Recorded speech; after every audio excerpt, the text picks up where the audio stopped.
Yo creo que el señor Miguel Ángel Rodríguez se ha convertido en sinónimo de mentira, de fake y de indecencia. Ahora bien, si este señor sigue siendo jefe de gabinete, es porque su forma de hacer política, basada en la mentira y la indecencia, se ajusta como un guante a la señora Díaz Ayuso.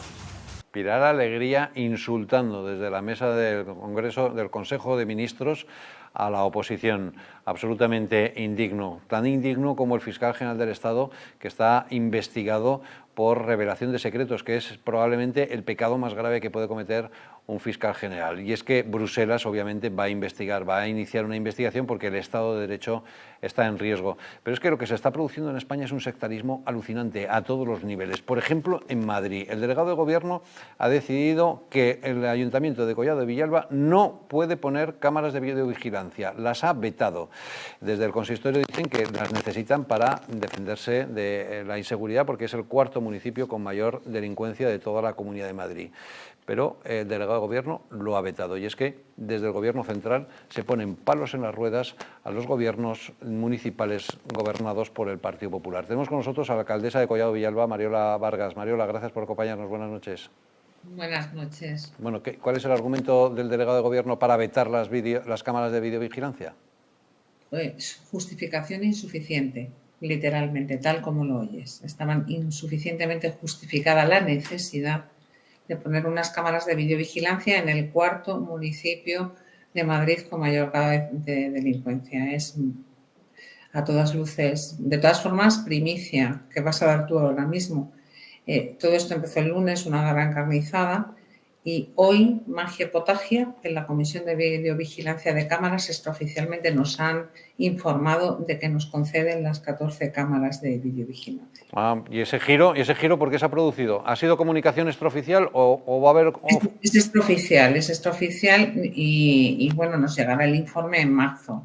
Ya. Pues yo tengo otra experiencia con el Ministerio de Óscar Puente en concreto, también muy, muy nombrado por tu canal, con un puente que no era su competencia, pero sí que lo era, y desgraciadamente nos estamos dando cuenta que después de titulares, carteles, bueno, de hacer ruido, es cuando a la segunda o a la tercera o al cuarto titular de periódico empiezan a hacer caso. Es agotador trabajar así, de verdad, es horrible. O sea, ellos lo primero que hacen, la actitud por parte del Gobierno, lo primero es decir que no. Entonces, si hay una respuesta, si hay ruido, si hay incomodidad en los medios de comunicación, entonces reculan. Entonces sí, efectivamente, ya empiezan a poner despacito, sin ninguna prisa, porque como mis vecinos han votado lo que no deben, pues son ciudadanos de segunda. Desgraciadamente esto es lo que está ocurriendo. Yo lamento decirlo así, como lo siento, pero es que es la pura realidad. Además de vetar las cámaras de videovigilancia, que finalmente ha habido una marcha atrás, muy buena noticia, ¿hay más palos en las ruedas por parte del Gobierno central a los municipios gobernados por el Partido Popular? Constantemente. Cuando hacemos peticiones de todo tipo, se nos deniegan sistemáticamente, muchas veces sin razonamiento. Por ejemplo, yo he hecho una petición que me parece clave para la evolución de mi municipio y es soterrar 550 metros de la A6. Ni siquiera soterrar, corrijo, cubrir de muro de contención a muro de contención 550 metros que lo que nos harían es muchísimas ventajas, pero entre ellas disminuir una de las brechas históricas en el municipio, que es la carretera de La Coruña, que divide en Villalba Estación y Collado Villalba Pueblo. Se cubriría de zonas verdes, aumentaría las zonas, tenemos una zona aledaña que recientemente se ha hecho un plan especial, se ha pasado a Junta de Compensación y se liberarían metros para hacer vivienda accesible a los más jóvenes tan necesarias y que el propio gobierno de Pedro Sánchez publicita como una medida fundamental para este país. Pero, sin embargo, cuando pedimos que colaboren, esto es competencia exclusiva de Óscar Puente, porque los muros de contención de las autopistas son Ministerio de Fomento. Nos han dicho que no. En fin, todo es así. Medidas que pedimos, aumentenos el número de guardias civiles, por favor, o por lo menos no nos los disminuyan. No. En Madrid, curiosamente, en todo Madrid, no es Collado Villalba el único municipio, están disminuyendo los efectivos de Guardia Civil. Curiosamente tienes el mismo número, pero resulta que están comisionados, el 40 de mi puesto, 40 están comisionados y están prestando servicio en otros sitios. Es todo así, es como la Armada Invencible, muchas veces uno va a luchar contra los elementos. Y a mí me parece muy lícito y me parece que estoy en todo mi derecho de que mis vecinos tengan un nivel de vida el que se merecen, por lo menos que estén seguros. Si es que estamos pidiendo cosas elementales, seguridad y una ciudad digna para vivir. Por favor, no nos pueden despreciar porque la Comunidad de Madrid haya votado a Isabel Díaz Ayuso. Por favor, hágannos caso, somos españoles exactamente igual que los catalanes, exactamente igual. Mariola, ¿has recibido algún mensaje verbalizado de desprecio, de ninguneo por el hecho de ser alcaldesa del Partido Popular? Y nos está empezando a pasar a todos. Parece que es como un mandato que han recibido sobre todos los miembros del Partido Socialista, insultos. En redes, aparecen en redes permanentemente, esta ciudad es lo peor, están jugando a pintar un escenario pues poco menos apocalíptico para ser luego ellos los salvadores de esta situación. Y todo de repente, es curioso, ¿no? Hace 3 meses Collado Villalba no era lo que es ahora, de repente. Es un mantra, un acoso permanente, van al desprestigio personal, van a agotarnos en lo personal, tal y como están haciendo con Isabel Díaz Ayuso. A ella la acusan de asesinato, incluso, es tremendo. A mí, bueno, de otras muchísimas cosas. Y es como acaba con ella, a ver si la desgasta, si se va y lo deja, pero no pienso rendir la plaza. Si esto va por ahí, lo sentimos muchísimo, pero lo que está en juego es muy serio, porque a mi humilde nivel es mi municipio, pero detrás van las comunidades autónomas y este país que está en serio riesgo de perder su libertad. Y mire usted, yo creo que la vida, lo que más valor tiene es la propia vida en sí y después la salud y la libertad. Y merece la pena luchar por ello hasta el último aliento. Por supuesto. Y además la libertad hay que pelearla a diario y desgraciadamente prácticamente cada segundo con este gobierno. Pero qué pena, ¿no? Que en pleno siglo XXI, con un país gobernado por un supuesto progresismo que nos iba a poner a todos estemos como estamos, es tremendo y terrible. Tremendo. Bueno, Mariola, gracias y enhorabuena porque finalmente se haya resuelto lo de las videocámaras. Fuerte abrazo. Seguiremos peleando, que no nos pierdan ojo. Gracias a vosotros por vuestro trabajo tan necesario también, que sabemos que también el periodismo está siendo muy perseguido en este país. Pues mucho, desde luego. Mariola, gracias. Buenas noches. Gracias, buenas noches. Bueno, la alcaldesa de Collado Villalba hablaba del acoso que se están recibiendo por ser del Partido Popular, ella y también la presidenta de la Comunidad de Madrid, Ayuso. Esta semana advertía que la Comisión Europea, Bruselas, va a abrir investigación a España por presunta violación del Estado de Derecho. Que el Parlamento Europeo ha decidido investigar la situación del Estado de Derecho en España a raíz de los casos más sangrantes que han ocurrido. La ley Begoña para socorrer a familiares en apuros, la libertad de los medios de comunicación para denunciarlo y la falta de independencia del fiscal general, imputado por su participación en una operación de Estado contra un rival político. Es que la llamada ley Begoña, que en realidad es la ley Sánchez, lo que pretende es una amnistía anticipada, porque lo que pretende es que, como la acusación popular ya no existe, todos los casos investigados por la acusación popular decaerían, y son todos, Koldo, Begoña, hidrocarburos, fiscal general, todo quedaría en cero. Lo anunciaba también Montserrat Dolors desde Bruselas. Al comisario Magraf, que tenemos al fiscal general del Estado imputado y con un juicio abierto por revelación de secretos y por borrado. Bueno, yo no sé si tenéis, Ricardo, alguna expectativa, alguna esperanza de que Bruselas vaya a solucionar la papeleta. Yo ninguna, cero, pero cero, en absoluto. Es que lo hemos visto ya en el pasado, no podemos esperar nada de unas instituciones. Hablábamos antes de la cantidad de miles de personas que viven de ese dispendio y por desgracia yo no tengo ninguna esperanza de que tomen cartas en el asunto. Es más, seguramente lo que harán será agravar la situación. Estamos en manos del enemigo en este momento y por desgracia las instituciones europeas ya han demostrado su nula efectividad en este caso. Sí, lo que pasa es que yo creo que Bruselas tampoco se puede permitir que haya un Estado Estado importante de la Unión Europea como España que caiga en una deriva autocrática, ¿no? Pues no lo sé, eso habría que preguntárselo al Partido Popular, que presume de que vota el 90% de las ocasiones con el PSOE en Bruselas. Entonces, claro, yo llega un momento en que uno no entiende nada o se cansa de asistir a este teatro de guiñol. Yo le deseo lo mejor a doña Mariola y a los habitantes de Collado Villalba, ni qué decir tiene. Pero claro, es que en Collado Villalba es el cuarto municipio en Madrid donde hay más inseguridad.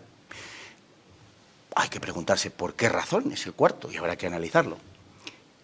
Probablemente porque hay una enorme inmigración procedente del norte de África. Probablemente, ¿verdad? Bueno, pues el partido de doña Mariola es el que firma que vengan 500.000 del tirón y nacionalizarlos o darles la legalidad en España.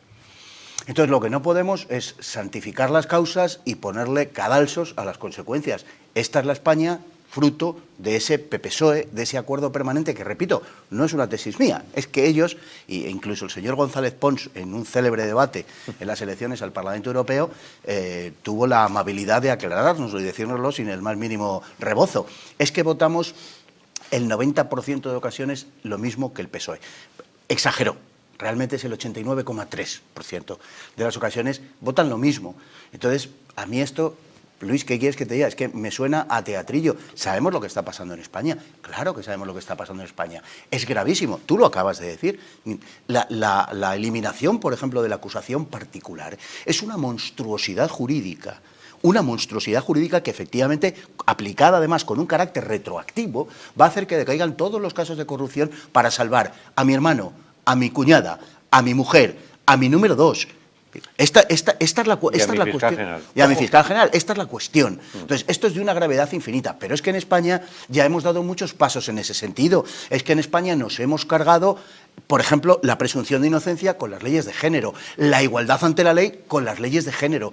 Ya nos lo hemos cargado. El Estado de Derecho no es más que casi una excusa argumental en manos del poder para seguir justificándose. Pero en España ya no existe, hay una enorme inseguridad jurídica. Cuando más de la tercera parte de las condenas a los hombres acusados por mujeres por violencia de género han dependido exclusivamente de la palabra de la denunciante, aquí no hay seguridad jurídica. Hace mucho tiempo. Y estas son las consecuencias. Y asistimos con la plena complacencia, porque al final de toda esta historia del Partido Popular, porque al final de toda esta historia lo que es una gran operación de reflotamiento del bipartidismo, amparada por los medios de comunicación fundamentalmente de la derecha.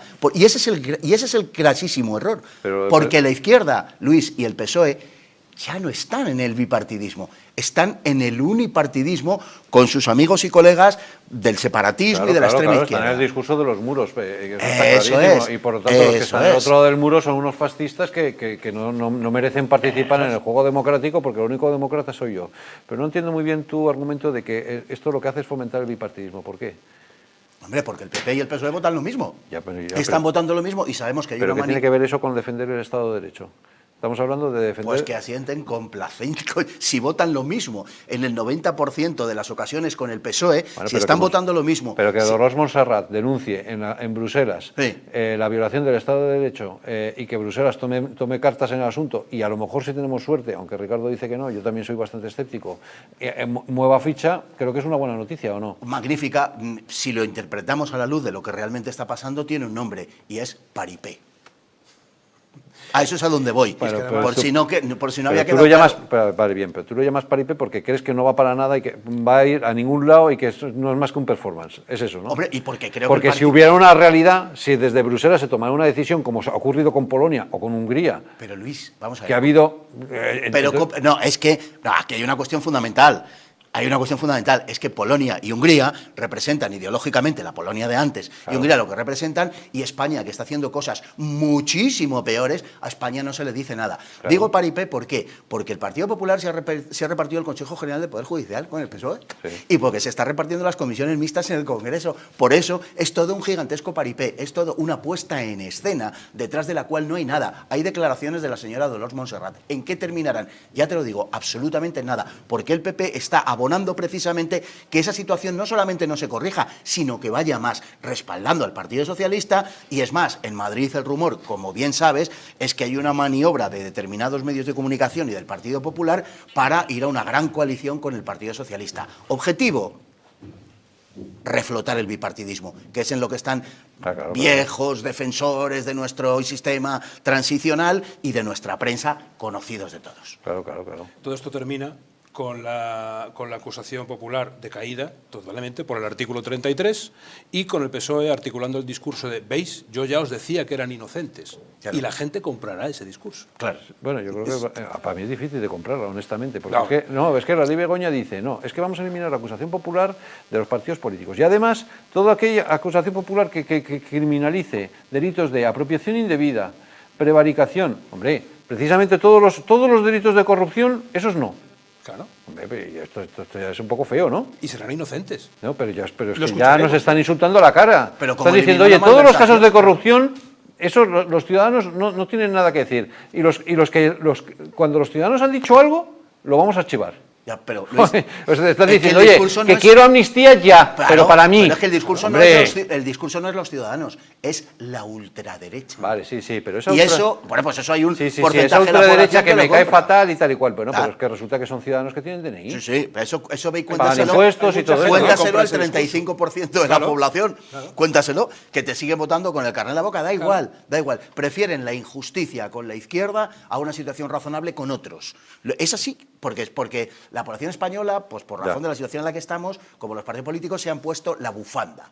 Entonces tú no hagas razonar a uno del Barça o del Madrid en favor del otro, es imposible. El hooliganismo. Aunque le arranquen la pierna va a decir que no lo ha tocado. Esto es así, lo estamos viendo en los programas deportivos cada 2x3, encima con la que está cayendo ahora. Y en política estamos hooliganizados 100%. Yo soy de mi partido y soy incapaz de ver que el otro pueda tener razón. Hombre, ¿quién no ve verdaderamente, no ya una quiebra, sino francamente un hundimiento del Estado de Derecho en España, de los mimbres del Estado de Derecho? Total. ¿Quién no ve eso con lo que tiene de una merma brutal de garantías para el español de a pie, para el español de infantería? Claro. Eso lo ve cualquiera, sea de derecha, sea de izquierda, sea de centro o de lo que sea. Bueno, pues hay una parte sustancial de la población a la que le da igual. Ya. Bueno, ya veremos a ver lo que hace la Unión Europea, que yo también soy escéptico, y ya veremos a ver lo que hace el Supremo, que ahí soy menos escéptico, la verdad. Pero bueno, también está en un veremos. De momento, lo que vemos es la reacción por parte del Gobierno, que es más insultos. Atentos a la ministra portavoz Pilar Alegría, que habla de mentira, fake e indecencia. Así se despacha desde la mesa de Consejo de Ministros. Yo creo que el señor Miguel Ángel Rodríguez se ha convertido en sinónimo de mentira, de fake y de indecencia.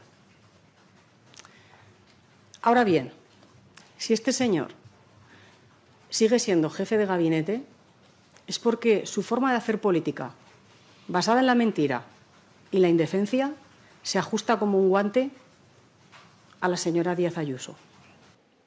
Bueno, pues eso es lo que plantea Pilar Alegría, dardo dirigido hacia Ayuso. Que me llama la atención que el enemigo del gobierno sea Ayuso y no es el enemigo a batir, ¿no? Lo que te iba a decir ahora, Luis, es precisamente el enemigo a batir, la ven fuerte y tienen que ir contra ella. Pero lo que no entiendo es por qué no entienden que cuanto más la atacan, más la fortalecen. Sí, de hecho...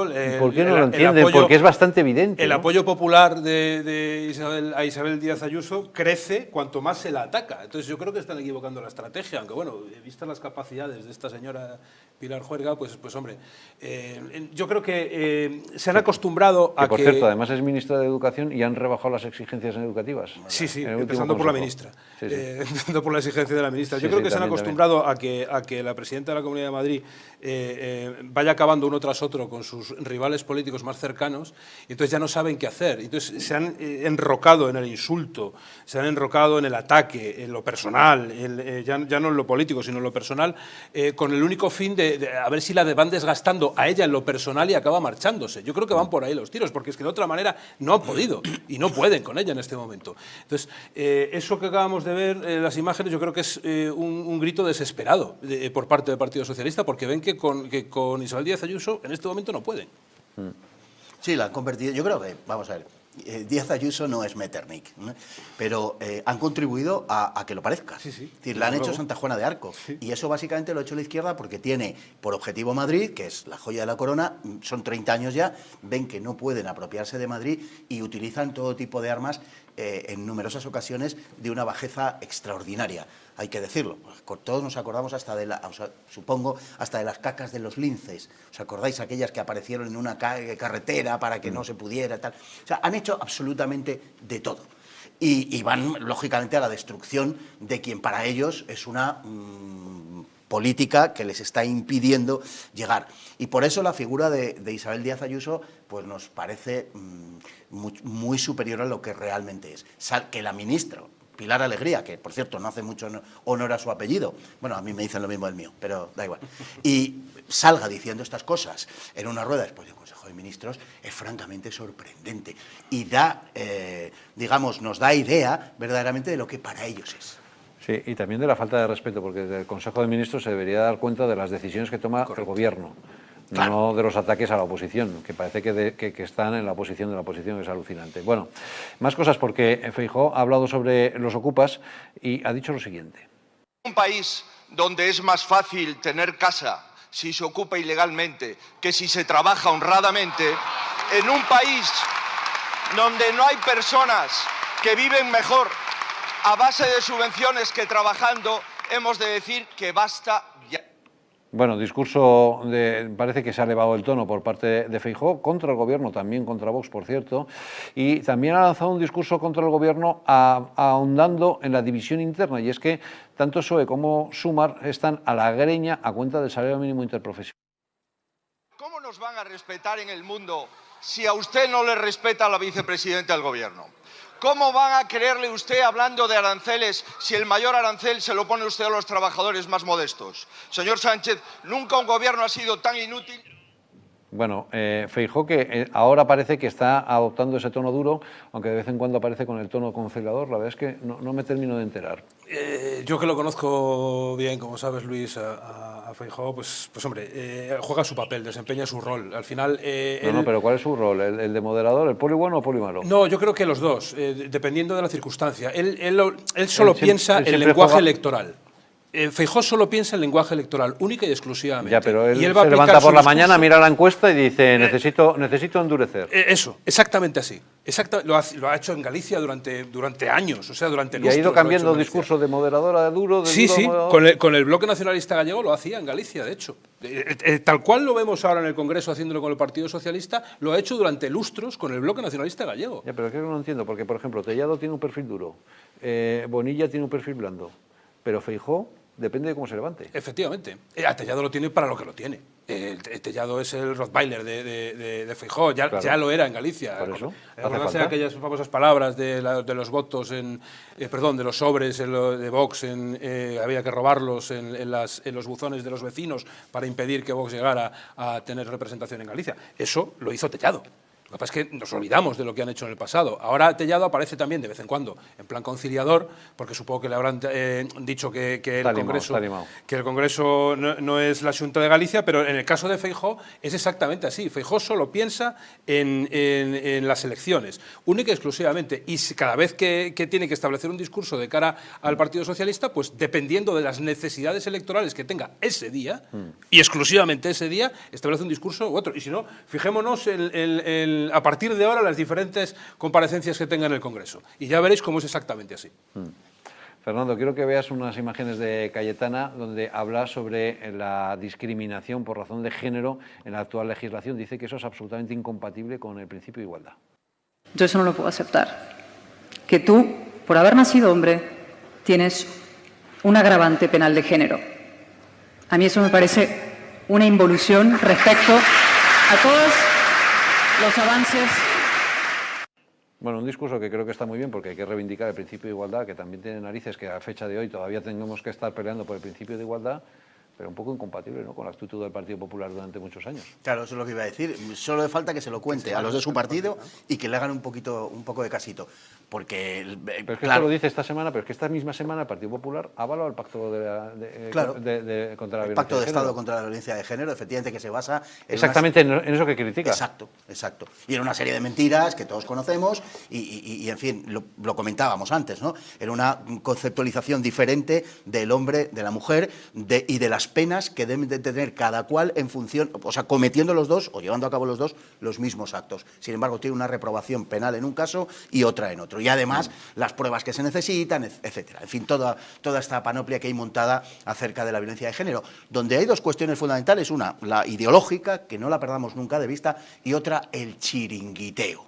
No nos olvidemos que solo el 4% de todo lo que se destina a lucha contra la violencia de género va en forma de renta a las mujeres. El resto va a atención, a no sé cuántas historietas, ¿no? Es una industria. Pero es una industria de la que ya vive mucha gente a estas alturas. Es decir, es todo una gigantesca estafa. Además, España, afortunadamente, es uno de los países de Europa con menor violencia de género, con menos mujeres asesinadas. Afortunadamente, España es un país, pero claro, le rompe el relato, porque el relato es que somos un país machista, un país latino, Franco, el duque de Alba, en fin, ese es el relato.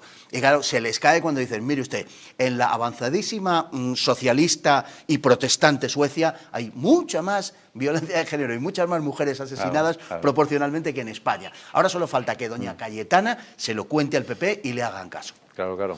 Eso esperamos, que vaya a la calle Génova, llame a la puerta adecuada y a lo mejor tenemos suerte y damos marcha atrás a esta política que llevamos décadas, prácticamente ya décadas, en una erosión del principio de igualdad especialmente preocupante. Bueno, vamos a ir a una breve pausa, a la vuelta vamos a hablar de Alemania, porque como saben, hoy se han celebrado elecciones muy importantes para Alemania, pero que también van a marcar probablemente el futuro de la Unión Europea y también el futuro de España, porque ese pacto probable entre la CDU y otras alternativas que no sean AfD puede marcar también la tendencia de lo que ocurra aquí. Pero antes un consejo, si tienen algún problema con el colesterol, porque yo les recomiendo Divecol. Ya saben que el principal riesgo para tener alto el colesterol son las enfermedades cardiovasculares, que hay ciertos factores que aumentan el riesgo de padecerlas. Algunos no son modificables, como nuestra edad o los antecedentes familiares, pero en otros, en los que sí podemos actuar si mantenemos una dieta y un estilo de vida saludable y realizamos ejercicio físico con regularidad. Divecol Forte de Mundo Natural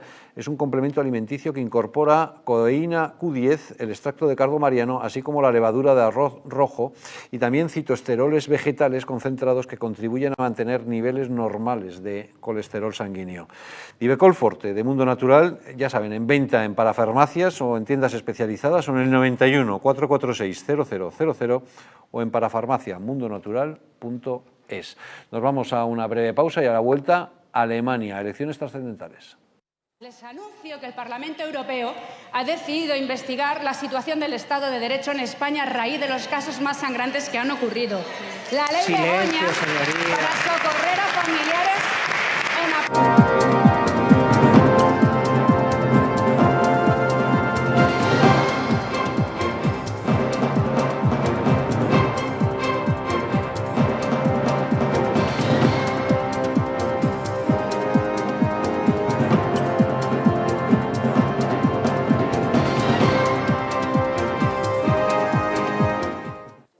Hotel Las Dunas, un lugar mágico en el corazón de la Costa del Sol. En primera línea de mar, situado en un oasis de armonía, tranquilidad, enfocado en la salud y bienestar de nuestros huéspedes. Desconecta del estrés y la monotonía del día a día. Estancias con programas exclusivos y personalizados de salud, rejuvenecimiento y control del peso. Elegancia y bienestar junto al mar, sin renunciar a la actividad y la vida saludable. Descubre Las Dunas Hotel Health and Spa, el más exclusivo de toda la Costa del Sol.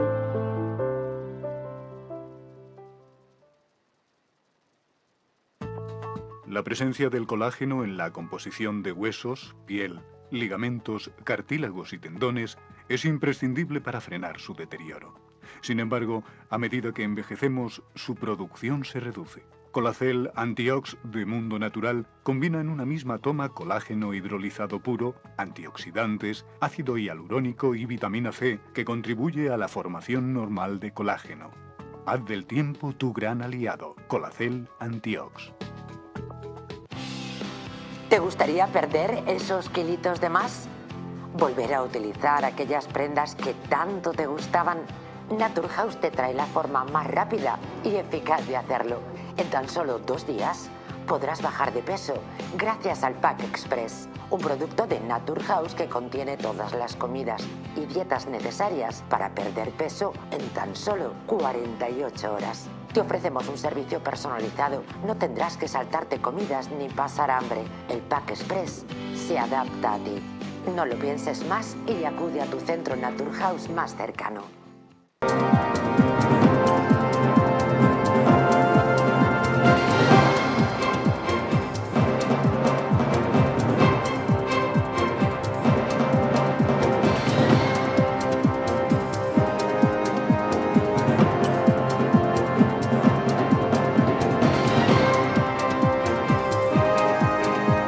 Reconquistar la democracia para todos los ciudadanos y debemos reconquistar la soberanía de las naciones. Y que estén seguros de que vamos a hacerlo, pese a quien pese y cueste lo que cueste. Enseguida hablamos de esa reconquista de la soberanía y de lo que está ocurriendo en Alemania, pero antes un comentario sobre Ábalos, y es que el Supremo ha decidido esta semana retirarle el pasaporte, así que el que fuera número 2 del 1, es decir, de Pedro Sánchez, no puede salir de España por decisión judicial y además tiene que presentarse ante el juzgado cada 15 días. Alucinante. Desde el Partido Popular han hecho un resumen de la historia de Ábalos, que es la UPA. José Luis lleva en el PSOE desde los 22 años. Consiguió llegar a ser ministro de Transportes y secretario de organización del partido. Usó fondos públicos destinados a proyectos benéficos para adjudicarse un chalet en Perú, valorado en 1,2 millones de euros. Su novia Jessica le acompañaba en los viajes oficiales a razón de 1.500 euros por viaje. Además, consiguió enchufarla en una empresa pública y que le pagaran el alquiler de un piso de lujo en Plaza de España. Su amigo Aldama le pagaba pisos para encuentros con señoritas junto a Koldo y Ángel Víctor. No es magia, son tus impuestos. Agencia Tributaria, Ministerio de Hacienda y Función Pública, Gobierno de España. Además, esta semana hemos conocido que la tal Jessica no fue su novia, sino una prostituta que había elegido por un catálogo que le había ofrecido Koldo, que tenía en su móvil. Y, por cierto, presumía de ser médico. En fin, todo muy chusco, ¿no? Sorpresa en las gaunas. Sí, sorpresa en las gaunas. Es lamentable. Todo lo que está pasando es lamentable. Yo esta tarde, precisamente, recuperaba unas declaraciones del propio Ábalos diciendo en una entrevista, no sé con quién era, que él jamás... Era con Risto. Que jamás habría pagado. Que además a él eso le producía una desazón, que alguien pudiera darle a él satisfacción a cambio de dinero, que él no concebía eso. O sea, que tampoco lo había necesitado nunca, dice. Tienen tan poca vergüenza que la tienen toda. O sea, fíjate, o sea, está inmaculada la vergüenza, está con el precinto puesto. No la han usado. No la han usado nunca, la vergüenza. Y ahora resulta que le quitan el pasaporte y ese tío sigue cobrando el erario público, ¿eh? El número 2 no puede salir de España. Lo quedaríamos porque el 1 no pudiera entrar. Correcto. Exacto. Bueno, y esta semana también hemos conocido que este ex número 2 resulta que se compró un chaletazo espectacular en Perú. Eso sí, todo camuflado como si fuera una ONG y tal y cual, ¿no? Que no sé por qué esta gente tiene una afición por los chalés increíble. Sí, y Zapatero también le pasa lo mismo, sí. Últimamente salen chalés por todas partes. Zapatero ya se le ha descubierto el tercero aquí en Madrid, precisamente, y no precisamente barato. Entre eso y las minas de oro, es la izquierda lo que tenemos. Sí. Bueno, pues lo de Perú es llamativo porque lo ha hecho a través de supuesta cooperación al desarrollo. Esto era como la USAID, pero en cutre, ¿no? Exactamente eso es. Es que eso es lo que está saliendo en Estados Unidos.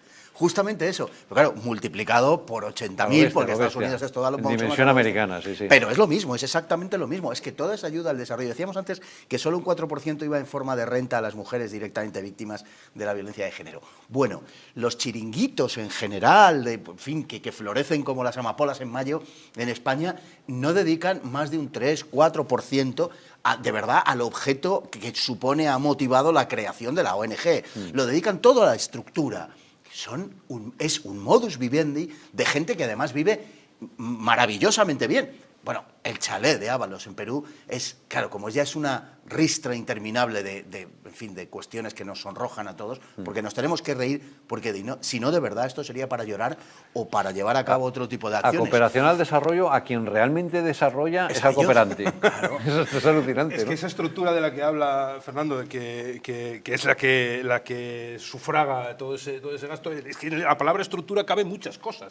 O sea, es una palabra en la que cabe cualquier tipo de cuestión, como ese chalet, como las señoritas, como las sustancias, cualquier cosa cabe en la palabra estructura. Y por desgracia en España estamos acostumbrados a que nos digan que nuestro dinero va a sanidad y educación, cuando eso debe de ser los dos nombres de dos de esas prostitutas que estaban en el catálogo. Una se debe llamar sanidad y otra educación, porque es ahí donde termina precisamente la paz. Los americanos le llaman desde hace mucho tiempo, y es por algo, porque son muy prácticos, el charity business, el negocio de la caridad. Claro. El negocio y se ha montado en torno a eso, pues el USAID, y en el caso de España, pues eso, que es el PSOE, Podemos, los chiringuitos. De verdad que si en España hubiera alguien que destapara todo este asunto del USAID en España, no solamente lo americano sobre España, sino lo estrictamente lo nativo, lo castizo, lo aborigen, Pablo Cambronero, el exdiputado Pablo Cambronero está cogiendo la lupa y escarbando, y está encontrando petróleo. Verdaderamente, que hay que descubrirse, porque está haciendo un trabajo desde hace mucho tiempo verdaderamente magnífico. Sí.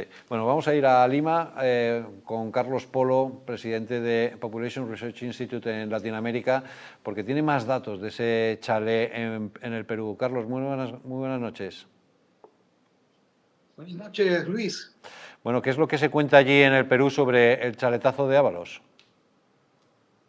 Bueno, aquí ha causado un gran impacto, un escándalo, porque precisamente el Perú se halla en medio de un debate del mal uso de la cooperación internacional para fines de corrupción o injerencia en asuntos políticos internos. Con el cierre de USAID, pues se ha destapado toda una olla de grillos o nido de serpientes, en palabras de Elon Musk, que aquí en el Perú, el caso de Ábalos es el caso típico de corrupción donde un funcionario como un ministro de España se hace construir una gigantesca casa en una playa con dinero de la cooperación internacional, argumentando que era para ayudar a la población más pobre. Es alucinante. Eso sí, lo pone a nombre de una ONG, pero es para disfrute personal, y luego ya se quita la careta y lo pone a su nombre. Así es. Fíjate que ahora el gran problema que existe con esta casa, que hoy día, por información que leí más temprano, ya el ministro Ábalos ha reconocido en las instancias de las autoridades en España que sí está su nombre. Fíjate que ahora lo que él ha venido haciendo en los últimos días es desalojar a los supuestos beneficiarios. Este dinero hecho con el dinero público de los contribuyentes españoles, supuestamente para ayudar a unos peruanos, en realidad era para una propiedad del ministro Ábalos que quiere vender. Bueno, este caso de instrumentalización de la cooperación internacional, de la supuesta ayuda a los pobres, es unos casos de corrupción que ahora en el Congreso está a punto de aprobarse una ley que regula el desempeño de las ONGs, sobre todo con dinero que viene de la cooperación internacional, que este no es el único caso. Hay muchísimos otros casos de corrupción, pero este es el caso más gráfico, más escandaloso, y lamento mucho que haya sido un compatriota suyo, porque nosotros queremos mucho a los españoles. Pues nosotros lo lamentamos también. Carlos, muchísimas gracias y muy buenas noches. Un abrazo. Buenas noches. Fuerte abrazo. Bueno, pues ese es el chalet de Ábalos, pero es que esta gente de izquierdas tiene bastante afición al chalet. Esta semana hemos conocido un chalet también de Zapatero, el enésimo chalet, valorado en unos 700.000 euros. Está en la zona de Puerta de Hierro, en Madrid. Ahí lo están viendo. Por cierto, que lo ha comprado por debajo del precio de mercado, igual que hizo Pablo Iglesias. O sea que no sé, tiene una capacidad inmobiliaria espectacular esta gente, ¿no? Por debajo del precio de mercado y además muy por debajo, pidiendo una hipoteca muy curiosa al Banco de Santander, porque el Banco de Santander no concede ninguna hipoteca si en el momento en el que expira esa hipoteca, el que firma la hipoteca tiene más de 80 años. La hipoteca que ha firmado Zapatero expira cuando él tenga 84 años y su mujer 83. Es un primer dato curioso, ¿no? Que como una entidad bancaria que no concede hipotecas a clientes que cuando expira la hipoteca supera los 80 años, en el caso de Zapatero y de su señora sí lo hace. No sé, todo muy curioso. Lo que acaba de contar Ricardo ilustra perfectamente que esto no es una disfunción del sistema, sino que a estas alturas ya el sistema está montado sobre una corrupción perfectamente conocida de todos. Se busca un objetivo, a partir de ahí se reúne una serie de gente para vivir de eso y luego sí que hay, digamos, ramificaciones en las que aparecen estos personajes, en situaciones que todo el mundo conocía, como lo de Monedero en otro orden de cosas, como lo de Rejón en otro orden de cosas. Por supuesto que la gente conoce en la izquierda, en el Partido Socialista, de dónde saca la pasta Zapatero, Bono, Ábalos, lo sabe todo el mundo. Todo el mundo. Por eso digo que es una consecuencia directa del sistema. No es una disfunción, no es un mal funcionamiento del sistema. No, lo que se busca es exactamente eso. Sí, bueno, hemos visto también hasta las hijas de Zapatero, las hijas góticas también hacen negocios a la sombra de su padre, ¿no? Con una empresa venezolana. Sí, con una empresa venezolana que no tiene ninguna actividad en redes, prácticamente ninguna, y a través de la cual se están promocionando en Venezuela. Además, han estado conectadas con el Real Madrid Club de Fútbol, donde estuvieron trabajando. Es decir, y estaba contando antes Ricardo el asunto del Banco de Santander.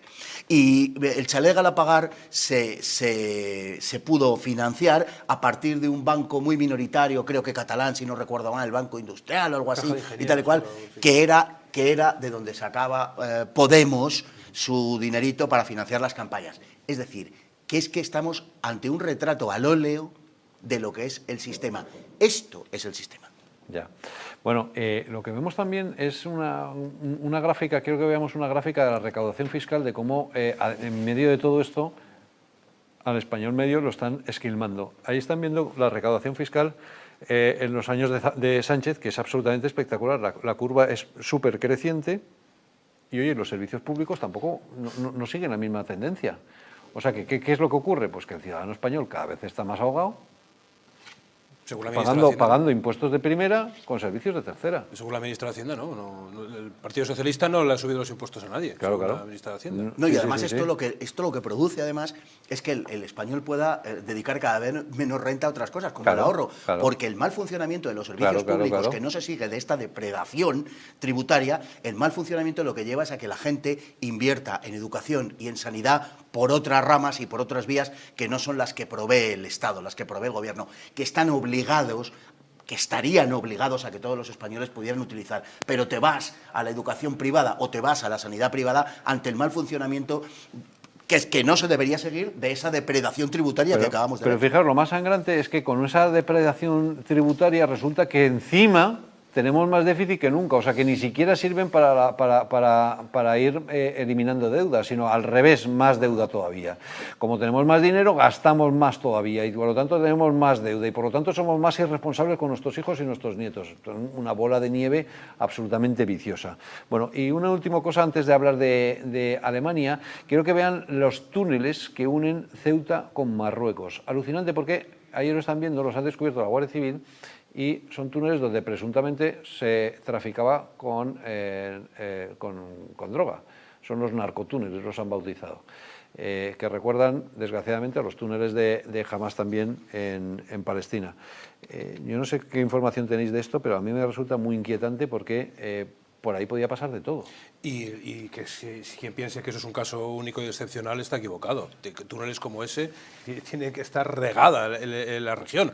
Al final, el malo, el caco, siempre acude al ingenio y en este caso hablaban de que la estructura de los túneles incluso era de madera, que era bastante deficiente, que había... No, pero estaba a 12 metros, o sea que o sea, era una infraestructura. Muy estrecho, pero que perfectamente se podía transportar la droga por esos puntos y yo estoy convencido, no tengo pruebas, pero tampoco tengo ninguna duda de que más túneles como esos están en este momento en activo.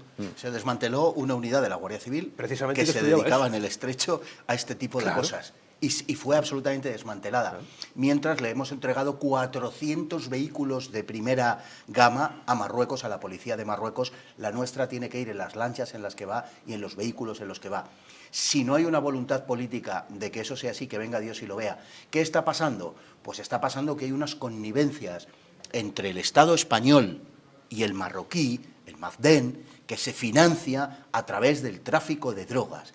Y todo el mundo sabe, todo el mundo, insisto, todo el mundo sabe que Marruecos tiene comprada a una parte sustancial de la clase mediática y política y financiera española, que está permitiendo precisamente que se haga eso. Marruecos tiene 1 millón de personas trabajando en el sector de la producción del hachís, que el problema no es el hachís, con serlo, sino que las rutas del hachís llevan aparejadas la entrada de otras drogas y de armas. Y hay una absoluta connivencia que se demuestra en la actitud del gobierno al retirar esa unidad, por ejemplo, entre otras muchas cosas, hay una absoluta connivencia para que eso se convierta en una zona semejante a la del norte de México en la frontera con Estados Unidos, donde hay un Estado absolutamente fallido y donde ya nadie espera nada de la ley, del orden ni de la justicia. Es el reino de los narcotraficantes y eso se ha convertido en una región sin ley. Y va a ir a más, no tengamos ninguna duda, precisamente por esas connivencias, porque el sultán, el rey de Marruecos y el Mazden, la corte marroquí, vive de eso, con la connivencia, repito, de esa élite española y francesa, digámoslo también de paso, que están literalmente comprados por Marruecos. Es lo único que explica lo que está pasando en el Estrecho.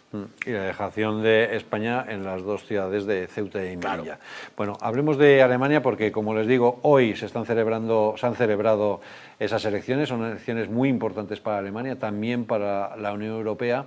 Y quiero que vean las imágenes de lo que ocurrió en Austria, en la vecina Austria, porque esta semana asesinaron a un niño de 14 años por parte de un afgano. Ahí están viendo las imágenes del pueblo reunido con unos sonidos con las campanas sonando en honor y en recuerdo del chaval. Creo que son significativas porque en Alemania el impacto de la inmigración ilegal, especialmente islámica, y cómo ha sacudido a la seguridad, en este caso de un niño de 14 años, en Alemania hace muy poco también con el atropello de un montón de gente, creo que me ha marcado probablemente esas elecciones, ¿no? No sé si el impacto del islamismo radical puede marcar una diferencia. Y ese es uno de los factores que ha producido el crecimiento de la AfD también. Al final, la AfD ha crecido mucho, prácticamente ha duplicado, pero sin opción de gobierno, ni siquiera de oposición, casi. Sí, pero bueno, al final yo creo que esto es ellos, yo creo que se lo toman como una carrera a medio largo plazo, eran plenamente conscientes de que en estas elecciones no se iban a llegar el gato al agua, pero sí que saben que su crecimiento es constante y con estos hechos que vemos día sí, día también en nuestras calles, en nuestras ciudades, y digo nuestras porque en España también suceden este tipo de cosas, pues al final tipos de movimiento como la AfD pues emergen y crecen a base de este tipo de cosas y de este tipo de comportamientos, y es que además está totalmente justificado. Hay otro elemento interesante, me parece, de Alemania, y es que la AfD es prácticamente mayoritaria, gana prácticamente en toda la Alemania oriental, en lo que era la Alemania comunista. Ahí están viendo la imagen de lo que fueron los resultados de las elecciones europeas. Ese mapa azul, prácticamente toda la Alemania oriental es AfD. ¿Por qué se produce ese fenómeno, Fernando? Es un fenómeno relativamente curioso, digamos. Se produce en primer lugar porque hay una ruptura en Alemania, por el centro de Alemania. Ese mapa que estamos viendo pasaba la línea que rompía el mundo democrático occidental capitalista, digamos, con el mundo soviético o del socialismo real, ¿no? Entonces, ahí se han engendrado culturas completamente distintas y diferentes.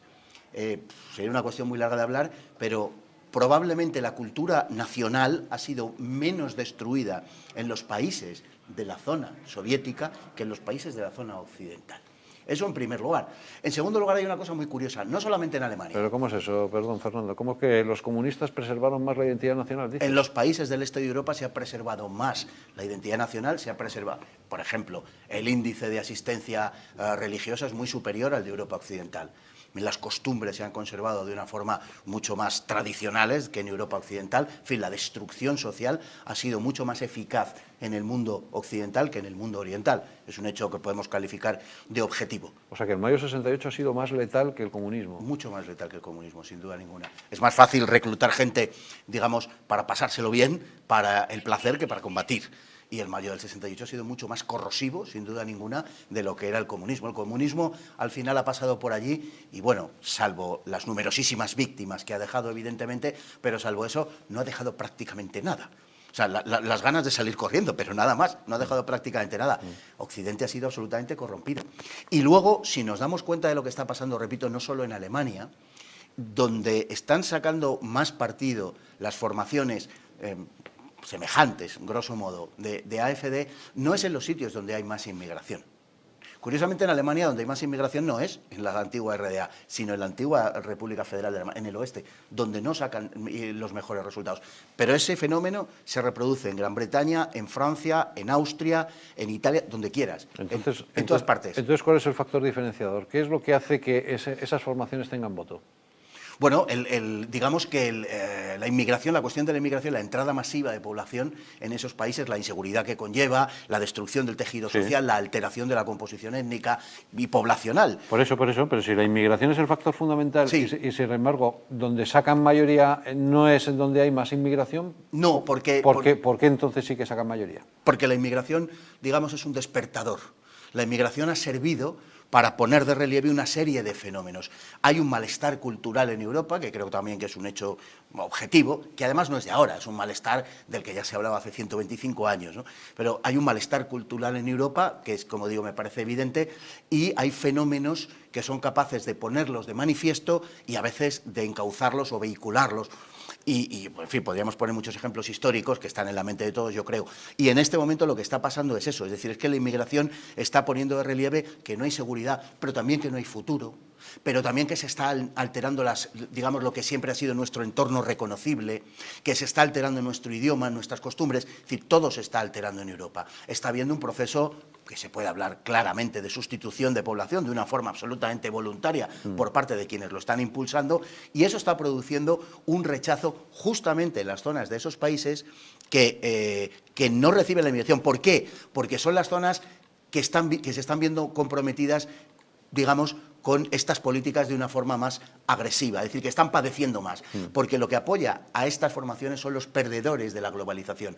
París, Londres, Berlín, Viena no son perdedores de la globalización. Las zonas rurales sí. ¿Dónde tiene el apoyo Trump? En las ciudades de menos de medio millón de habitantes. En las demás no gana, pierde. ¿Dónde ganó el Brexit? Fuera de Londres. En Londres perdió el Brexit, ganó el Remain. ¿Dónde se le vota a Le Pen en Francia? En París precisamente no. Y los problemas más graves en Estados Unidos de racismo, por ejemplo, de inmigración, están en las ciudades. Y en Gran Bretaña está en Londres. Y en Francia está en París. Pero en París no gana Le Pen, es donde menos saca Le Pen, precisamente. Es decir, que lo que está pasando verdaderamente es que ese malestar cultural que tiene que ver con muchas cosas y que está poniendo a la gente en pie de guerra, ese malestar cultural ha sido vehiculado y ha servido la inmigración de despertador político, pero no es la causa directa, porque entonces sería en esos lugares donde se padece más la inmigración donde sacarían más votos estas formaciones, y se produce todo lo contrario. Ya. Bueno, hemos visto que en Alemania AfD ha pasado de un 10 a un 20%, Francia ha sido la opción más votada, aunque no, el cordón sanitario no nos ha permitido gobernar, Meloni está gobernando en Italia. ¿Qué es lo que pasa en España? Qué gran pregunta. Yo creo que tiene bastante que ver con lo que mencionaba antes Fernando de la obsesión por mantener ese bipartidismo y que el propio sistema nos conduce a ello una y otra vez constantemente. Existe en España y también en Italia y en Alemania y en Francia. Sí, el problema está en que aquí los dos partidos están de acuerdo en que eso se consiga, en que eso se lleve a cabo. Y también en Alemania la CDU y los socialistas también están de acuerdo. Lo cual que no les ha salido demasiado bien. Pero hay una diferencia sustancial. Aquí tenemos un sistema que no hay en ningún otro país de Europa, que es completa y totalmente partitocrático. Es decir, aquí damos por hecho que los partidos políticos tienen que cooptar todo el poder y que las expresiones sociales fuera de los propios partidos no reciben un respaldo real, porque nos han, digamos, educado así desde el mismo comienzo del sistema constitucional. Pretextando en su momento, como hicieron los padres de la Constitución, pretextando que en España, como no había tradición por el franquismo, 40 años sin partidos, etcétera, pretextando eso, había que fortalecer a los partidos, a los sindicatos, etcétera. Y tienen ese respaldo del propio sistema. ¿Pero esa realidad no existe en otros países? No, como la partitocracia española, ni de lejos. En Estados Unidos o en Inglaterra, Gran Bretaña, por supuesto, no, pero incluso en los países con tradición continental, que podrían ser más cercanos por obvias razones, no tiene nada que ver la presencia de los partidos políticos en Francia o en Alemania con la que tiene en España. Es que en España lo cooptan absolutamente todo, desde la justicia hasta las academias de la historia o de la lengua. Es decir, es que no está asfixiada la sociedad civil. Y esa es una diferencia brutal. Aquí va a ser mucho más complicado porque hay que desmontar todo el aparataje del sistema, que es la partitocracia. Ya. Y recuperar la sociedad civil, ¿no? La sociedad civil está ahogada, como bien decía Fernando. Bueno, hablemos de pactos postelectorales. CDU ha anunciado durante su campaña electoral que no va a pactar con la AfD. ¿Va a ser un compromiso de verdad? ¿Lo van a cumplir o podría haber un acuerdo de ese calibre? En mi opinión, desde luego, en absoluto. ¿No? La CDU va a montar un gobierno muy probablemente con los verdes o con el SPD. Yo entiendo que mejor con los verdes, porque el SPD tiene que escenificar que es la oposición, los socialistas, o probablemente monte un gobierno en solitario, también con el apoyo parlamentario del SPD y de los verdes desde fuera. Vamos a ver lo que hace. Lo que sí que está claro es que el cordón sanitario existe, que la facción que gobierna hoy en la CDU es la facción que está contra cualquier pacto en favor del o junto con AfD, y eso sí, podemos encontrarnos con un sistema, digamos, un panorama, digamos, un poco a la austríaca, es decir, que se le regale toda la oposición a AfD y, en consecuencia, si existe de verdad esa unión entre todos los demás partidos, bueno, todos los demás partidos no, porque también está Die Linke, también está el partido de Sarah Wagenknecht. Pero la extrema izquierda es duda de que vaya a entrar porque tiene la barrera del 5% y tal. Bueno, pero cuidado, Die Linke sí, casi seguro que entra porque va a tener un 6%. Sarah Wagenknecht probablemente va a entrar porque, aunque está por debajo del 5%, en Alemania, que el sistema es complicadillo, si obtienes 3 distritos, si eres la más votada en 3 distritos, y puede ocurrir en la zona este de Berlín, entonces no necesitas el 5%. Ya. Entonces ahí hay truco, y puedes tener una representación mayor que la que te concede el voto directo. Luego hay electores que pueden votar a un candidato porque lo crean más oportuno en su circunscripción y, sin embargo, votar a otro partido. Eso es lo que le podría dar algunas esperanzas más de subir a AfD, que se produjera ese tipo de comportamiento electoral, que yo tengo mis dudas. Yo creo que el techo en este momento de AfD es un 22% como mucho y probablemente estemos en el 20-21, que vaya a ser lo que obtenga al final esta noche. Bueno, vamos a ver qué es lo que ocurre finalmente. Desde luego la operación semáforo fue un fracaso, duró muy poco y ahora veremos a ver esta inestabilidad, porque la CDU tiene que formar gobierno, se ha metido un subidón espectacular, pero no tiene mayoría suficiente para gobernar, necesita apoyos y va a ser un gobierno probablemente muy inestable. No termino de entender por qué ese cordón sanitario a la AfD cuando a nivel europeo se pactó con la extrema derecha. Sí, pero la yo democracia cristiana pactó con la extrema derecha. Fue algo puntual. Bueno, pues ¿y qué pasa por ahí? ¿Y pues no se puede hacer un pacto puntual de investidura? Sí, pero yo creo que la CDU está interesada en que eso no sea así, a nivel local. Hombre, claro. En su interés... Hombre, la CDU querría tener mayoría absoluta, pero no la tiene. ¿Nos parece y una vez que no la tiene, ¿con quién puede negociar mejor? ¿Con los verdes o con la AfD? Con los verdes. Con los verdes, sin duda. Pues no lo entiendo. Sin duda con los verdes. Pues es lo porque mismo es el interés electoral del que el Partido Popular. ¿Con quién puede pactar? ¿Con el PNV o con Vox? Pues resulta que con el PNV puede pactar mejor. Tampoco lo entiendo. Sí, pues, hombre, evidentemente, comparten cosmovisión, comparten filosofía, comparten objetivos. Es decir, No, el PNV quiere, lo único que piensa es en su carpeta vasca, en la supuesta nación vasca, etcétera. Lo único que piensas es en negocios, igual que el PP. No piensan en otra cosa. Esa es la realidad y la dura realidad. Y luego Junts, vale, que sí, que pueden estar de acuerdo. Lo mismo la patronal catalana. Pues pero pueden estar de acuerdo con legislar en contra de la ocupación y tal, ¿no? Muy bien. Pero luego estás hablando con un partido que ha protagonizado un golpe de Estado.